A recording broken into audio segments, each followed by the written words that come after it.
ഒരു 10 മണി കഴിഞ്ഞപ്പോൾ തന്നെ ചൂട് കൂടാൻ തുടങ്ങി. രാവിലെ തന്നെ ഇവരുടെ ശബ്ദം കേട്ടാണ് നമ്മൾ എണീക്കുന്നത്. എന്നും ഇവിടെ വരുന്ന കുറച്ച് ആൾക്കാരുണ്ട്. കുഞ്ഞു കുരുവി. ഇനി ഇങ്ങോട്ടൊന്നും കാണാത്ത ഒരാളെ ഞാൻ കണ്ടു. വേറെ ആരുമല്ല, ഇതാണ് ഞങ്ങളുടെ ലൂക്ക്. ചൂടായതുകൊണ്ട് തന്നെ തറയിലെ തണുപ്പ് പറ്റി കിടക്കുകയാണ് ലൂക്ക്. സംഭവം ഇതെന്താണെന്ന് അറിയാൻ വേണ്ടി ഞാനും കൂടി അവൻ്റെ കൂടെ അങ്ങ് ഇരുന്നു. അപ്പോൾ അല്ല കാര്യം മനസ്സിലായത്, ഇവർ ഈ കിടക്കുന്നത് നല്ല തണുപ്പുള്ള സ്ഥലങ്ങളിൽ മാത്രമാണ്. ഞാൻ വെറുതെ ഇരുന്ന് എന്നെ വന്ന് ഇറിറ്റേറ്റ് ചെയ്യുന്ന ഒരു സ്വഭാവം ഇവനുണ്ട്. അതുപോലെ തന്നെ അടുത്ത ഇദ്ദേഹമാണ് സുൽഫി. പേർഷ്യൻ ക്യാറ്റാണ്.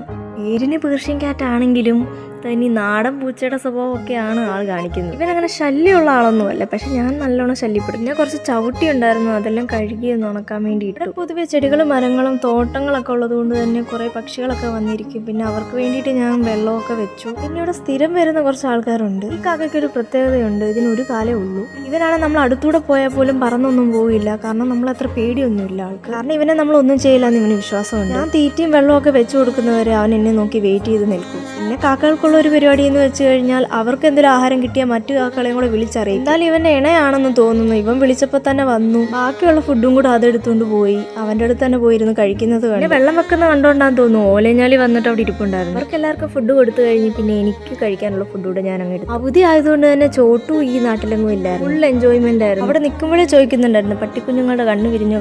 ഇവിടെയാണ് കഴിഞ്ഞിടയ്ക്ക് 4 പട്ടിക്കുഞ്ഞുങ്ങളുണ്ടായി. 4 ഇതുപോലത്തെ വൈറ്റ് കളറാണ്. എന്നാൽ അവരെയൊക്കെ ഒന്ന് കണ്ടിട്ട് വരാമെന്ന് പറഞ്ഞാൽ താഴേക്ക് പോകാൻ നേരത്താണ് ഈ ഒരു കാഴ്ച കണ്ടത്. എല്ലാം കാ പിടിച്ച് തുടങ്ങിയിട്ടുണ്ട്, നല്ലതായിട്ട് പഴുക്കുന്നുമുണ്ട്. ഇതാണ് ഞങ്ങളുടെ പട്ടിക്കുഞ്ഞുങ്ങളുടെ അമ്മ മൂണ്. അതാണ് പുറത്തൊക്കെ ഒന്ന് ഓടിപ്പോയി കഴിഞ്ഞ് കുഞ്ഞുങ്ങളുടെ അടുത്തേക്ക് ഓടി വന്നതാണിപ്പോൾ. ചൂട് സമയമാണ്ട് നമുക്ക് ഇവരെ കൂട്ടിലിടാനും പറ്റത്തില്ല. ടോം ഞങ്ങളുടെ പട്ടിക്കുഞ്ഞുങ്ങളുടെ അച്ഛനാണ്. അപ്പൊ ഇന്നത്തെ വിശേഷങ്ങൾ ഇത്രയേ ഉള്ളൂ. ടാറ്റാ, ബൈ.